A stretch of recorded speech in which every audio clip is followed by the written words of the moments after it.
Macca's Guides. Hey guys, Macca here, making a video about the easiest games that are a part of Xbox Game Pass in terms of achievements and gamer score. We have made 2 videos like this previously, but that was many moons ago, so the game library in Game Pass has changed pretty significantly. For those of you who are unaware, Xbox Game Pass is a subscription service where you get unlimited access to over 100 games. Right now you can start a free 14-day trial, or you can get your first month for just $1 by clicking the link in the description. You'll also be able to play Xbox exclusives the day they launch, and new games get added every month. In just the last month, we've gotten games like Mutant Year Zero, Ashen, Below, Life is Strange Season 1, and Hellblade, just to name a few. Now, in order to access Game Pass, the quickest thing you'll probably do is just go to your home screen, and then you can tab over to Game Pass, and you are pretty much ready to go. If you'd like to browse the entire library, you just go to Show All. Now, the way I've set up this video is that I've kind of made a few categories. The first category is going to be the 6 easiest games in the entire list of games, and then it'll be games that are between 5 and 10 hours. So the easiest game in the entire subscription here, in my opinion, is going to be here near the bottom, and it is The Gardens Between. I do have a video guide available for this game. The video guide is about an hour long, and following that guide, you can complete the game in about an hour. It is a puzzle game, so if you want to play it at your own pace and then mop up at the end, it will probably take you around 2 to 3 hours instead, though, but it is actually a really good quality game. Now, the second easiest game, in my opinion, is all the way near the top, and that is Abzu, which is another game that I have a video guide available for, and this game can take as little as 1.5 hours, or 90 minutes. Obviously, it will take a little bit longer should you want to do it on your own and figure out everything for yourself, but also an enjoyable game. This is in the walking simulator genre, but it does take place underwater. Now, a couple more really easy games. We'll go down to the Ks, and one of them is going to be Night Squad, which I believe was available as a part of Games with Gold a couple of years ago. I think you can do this one in about 3 hours, but I do also think it requires you to have an extra controller. Next, we have Late Shift, which can be done in as little as 2.5 hours. The thing you have to know about this game is that it does require you to finish the game at least 7 times. And there is a little bit of a trick where at the end of a playthrough, you back out at a certain point. You're actually able to redo the ending in a different way to get all of the endings done with only 2 playthroughs instead of having to do 7 full playthroughs. So it's 2.5 hours should you kind of do that little bit of a cheese to make it a little bit easier.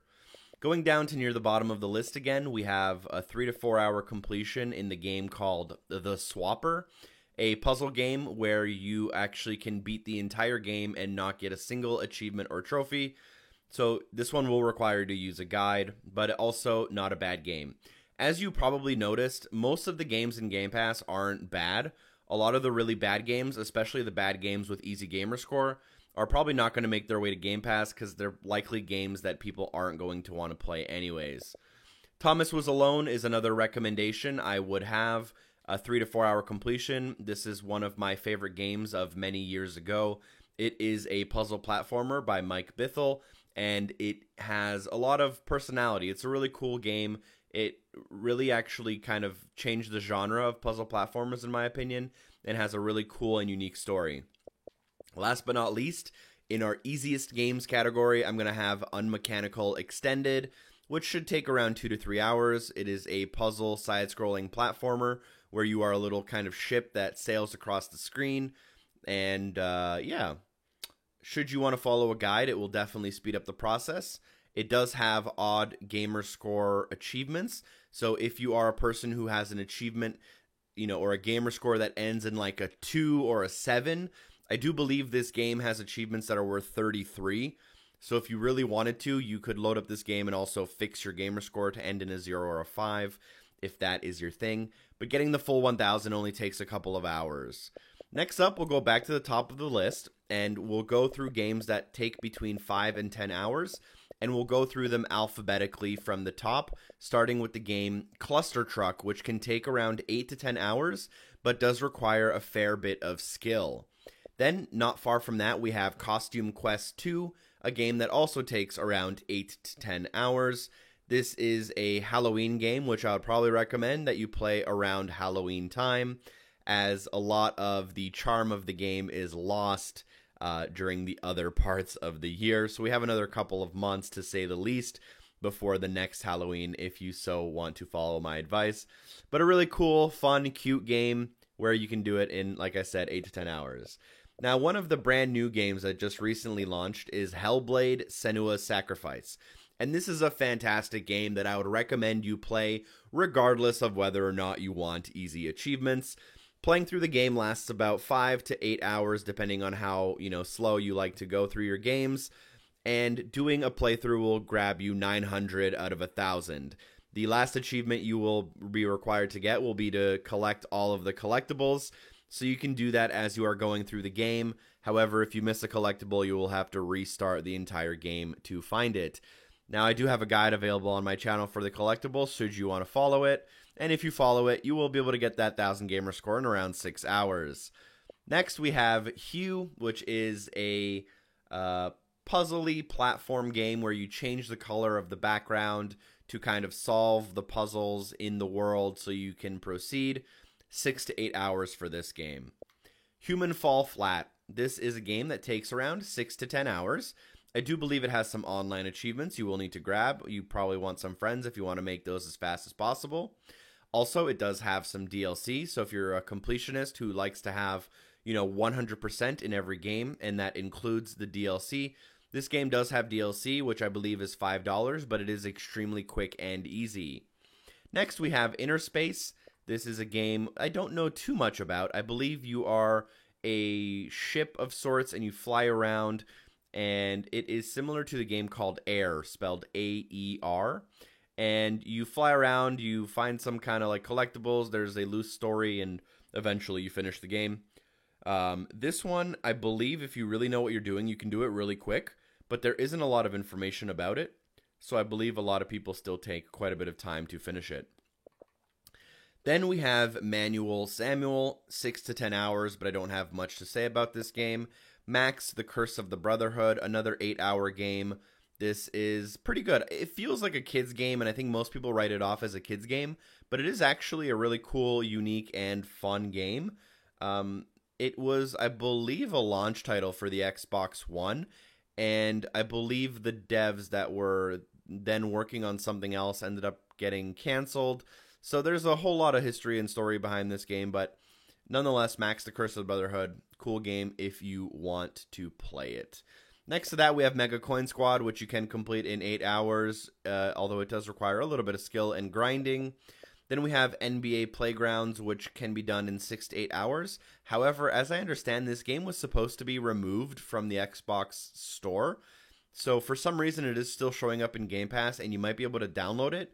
But this game could disappear in coming months, just a little bit of an FYI. After that, we have Rhyme, a cool little kind of puzzle-y game.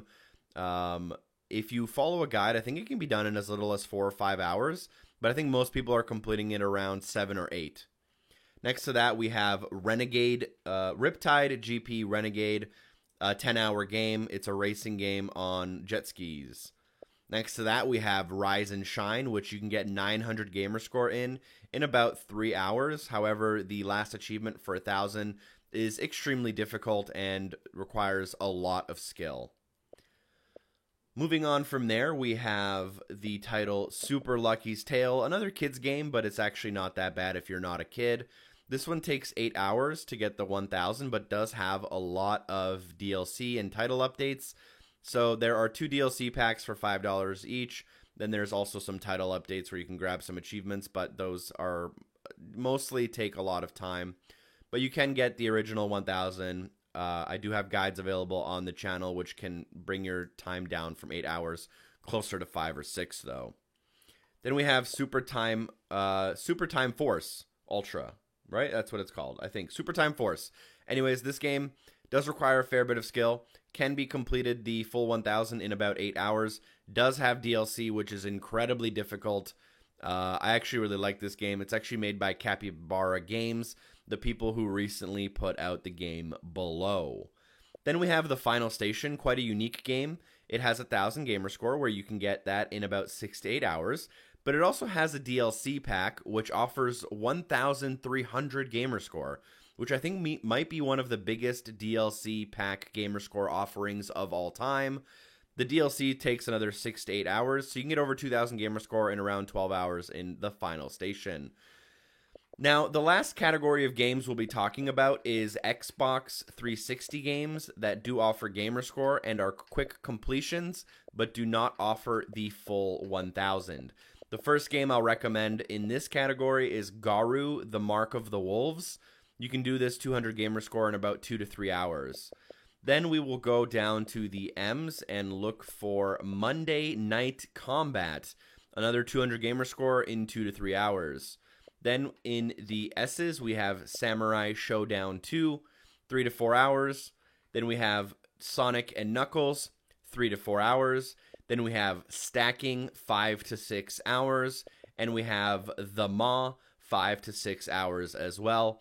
All of those games are somewhat easy completions if you're looking to get your completion numbers up, but none of them offer 1,000 gamer score. Nonetheless, that is more or less our video here today for the easiest games on the service. There are a couple of other things I kind of want to talk about.